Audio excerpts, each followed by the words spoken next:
Good morning प्यारे बच्चों। आज हम करेंगे हमारी मैथ्स की वर्कशीट नंबर 18 और आज हमारा टॉपिक है रैखिक समीकरण का ग्राफीय निरूपण। हमने अपनी पिछली वर्कशीट में भी एक दो चर वाला रैखिक समीकरण था, उसका ग्राफ बनाना सीखा था। आज कुछ अलग तरीके के एग्जाम्पल है, आइए ध्यान से देखते हैं। एक समीकरण x बराबर 4 लेते हैं।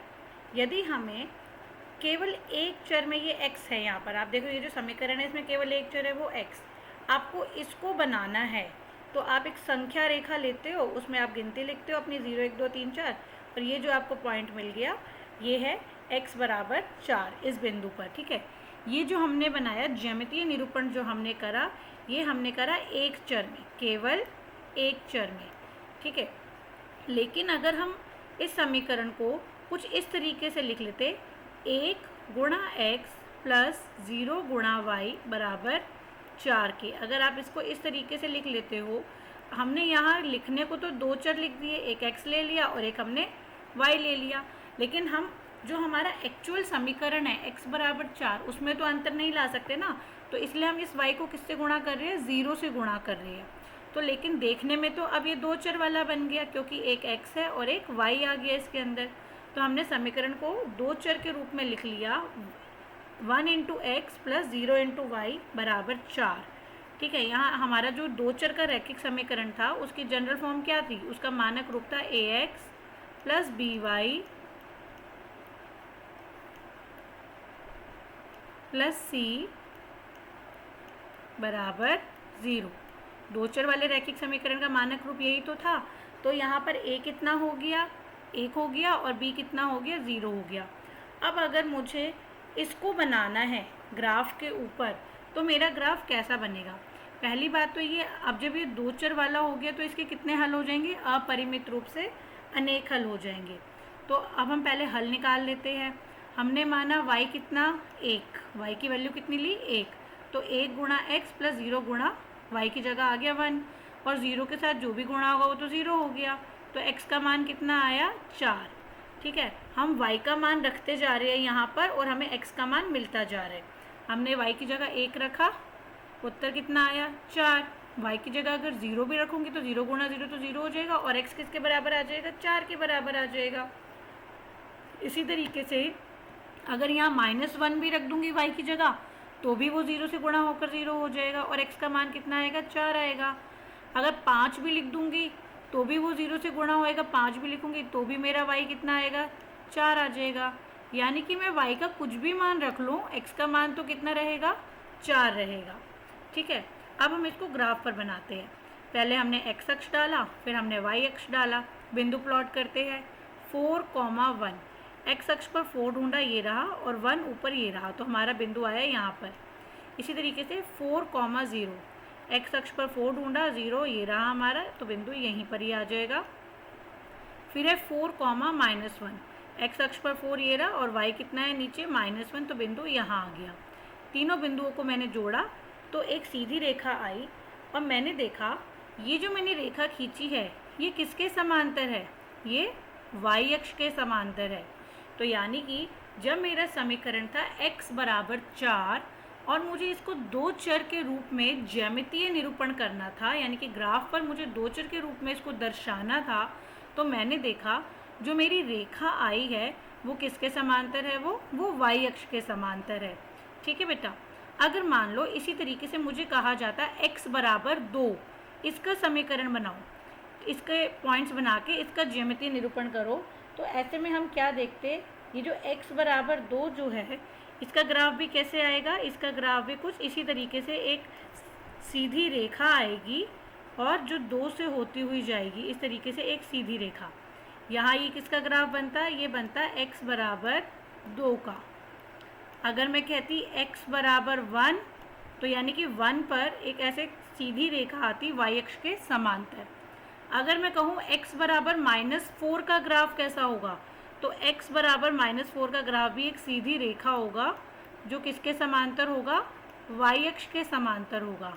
ठीक है, अगर मैं आपसे कहूँ x बराबर 0 का ग्राफ कैसा होगा, तो 0 तो ये रहा, तो यानी कि x बराबर 0 का ग्राफ तो यही y एक्सिस वाली लाइन आ जाएगी। x बराबर 0 का जो ग्राफ होगा वो क्या होगा, वो यही वाई एक्सिस ही हो जाएगी। ठीक है बेटा, तो इसका मतलब x बराबर 0 जो है उसका ग्राफ क्या है, y अक्ष। यहाँ लिखा भी हुआ है x बराबर 0 जो है वो किसको दर्शाता है, वो y अक्ष को दर्शाता है। इसी तरीके से मान लो आपके पास है y बराबर 3, ठीक है, y बराबर 3। तो जब आप इसके भी पॉइंट प्लॉट करोगे, आप अपने आप से पहले इसको दो चर के समीकरण के रूप में लिखोगे तो वो क्या बनेगा, 0 गुणा x प्लस y बराबर 3। ठीक है, और जब आप यहाँ पर x का मान कुछ भी रखोगे, अगर आप x का मान 1 रख दोगे तो भी y का मान कितना आएगा, 3 आएगा। x का मान 2 रखोगे तो भी y का मान 3 आएगा। x का मान 5 रखोगे तो भी y का मान कितना आएगा, 3 ही आएगा। तो ऐसी सिचुएशन में जब हम देख रहे हैं आप x का मान कुछ भी रख रहे हो और y कितना आ रहा है, 3, यानी कि x की वैल्यू अगर मैं 5 रखती हूँ, -5 रखती हूँ तो भी 3, x अगर मैं -2 रखती हूँ तो भी मेरा y 3, तो यहाँ पे बिंदु आ जाएगा। अगर मैं x बराबर 4 रख रही हूँ और y मेरा तब भी कितना आएगा, 3, तब रेखा कैसी आएगी, तब रेखा ऐसे क्षैतिज रेखा आएगी जो किसके समांतर होगी, x अक्ष के समांतर होगी। यानी कि जब भी कभी आपको y बराबर कुछ भी वैल्यू दिया होगा तो आपका ग्राफ जो है वो किसके समांतर बनेगा, वो x अक्ष के समांतर बनेगा। और इसी तरीके से अगर y बराबर 0 हो गया तो वो किसका समीकरण होगा, वो x अक्ष का समीकरण होगा। ठीक है, यहाँ ध्यान से देखिए, यहाँ लिखा भी हुआ है y बराबर 0 जो है वो x अक्ष का तथा x बराबर 0 जो है वो y अक्ष को दर्शाते हैं। ठीक है बेटा, आई होप आपको एग्जाम्पल समझ में अच्छे से आ गया है। अब हमें यहाँ 4 क्वेश्चंस दिए हुए हैं, उनको हम एक बार देख लेते हैं। हमारा पहला प्रश्न है, निम्न को ग्राफ पर निरूपित कीजिए y बराबर 0। तो हमने देखा y बराबर 0 जो है वो किसको दर्शा रहा है, वो तो x अक्ष को ही दर्शा रहा है। तो यानी कि जब आप एक ग्राफ बनाएंगे, ये आपकी जो y एक्सिस है आपकी, ठीक है, इसी पे ही आप लिखोगे y अक्ष का जब आप ग्राफ बनाओगे तो आपने अपना x अक्ष बनाया और आपने y अक्ष बनाया। जब y बराबर 0 है तो वो किसको दर्शा रहा है, वो x अक्ष को दर्शा रहा है। तो इस x अक्ष के पास ही आप इक्वेशन लिख दोगे y बराबर 0। ठीक है बेटा, इसी तरीके से आपको कहा गया है y बराबर -5। y बराबर -5 का जब आप बनाओगे तो पहले आप इक्वेशन लिखिए। आप कैसे लिखोगे, आप इक्वेशन लिखोगे 0 गुणा x, 0 गुणा x प्लस y बराबर -5। अब आप यहाँ पर x का कुछ भी मान रखिए। अगर मैं x का मान 1 रखती हूँ, आप टेबल बनाइए जैसे यहाँ पर बनाई हुई है। अगर मैं x का मान 1 रखूँगी तो y कितना आएगा, -5। ठीक है, अगर मैं x का मान 2 रखूँगी तो भी y कितना आएगा, -5। अगर मैं x का मान 4 रखूँगी, अगर मैं -4 रख देती हूँ x का मान एक बार, तो भी y का मान कितना आएगा, -5। क्योंकि आप कुछ भी वैल्यू रख रहे हो वो 0 से गुणा होएगी तो वो किसके बराबर हो जाएगी, 0 के।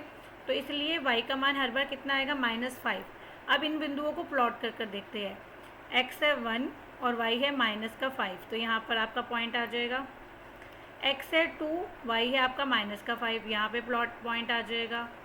x है -4 और y है आपका -5, यहाँ पे पॉइंट आ गया। तो यानी कि आपकी इस तरीके से एक सीधी रेखा आ जाएगी, ठीक है, जो x अक्ष के समांतर होगी। ओके, इसी तरीके से 2x - 3 बराबर 0, आपको इसका ग्राफ प्लॉट करना है। तो 2x बराबर कितना हो जाएगा, सबसे पहले तो इसको सिंपल कर अगर हम देख लेते हैं, 2x बराबर हो जाएगा 3 के, 2x बराबर है 3 के, यानी कि x बराबर आ गया 3/2, 3/2, कट कर कितना हो गया, 1.5। x का मान कितना आया, 1.5।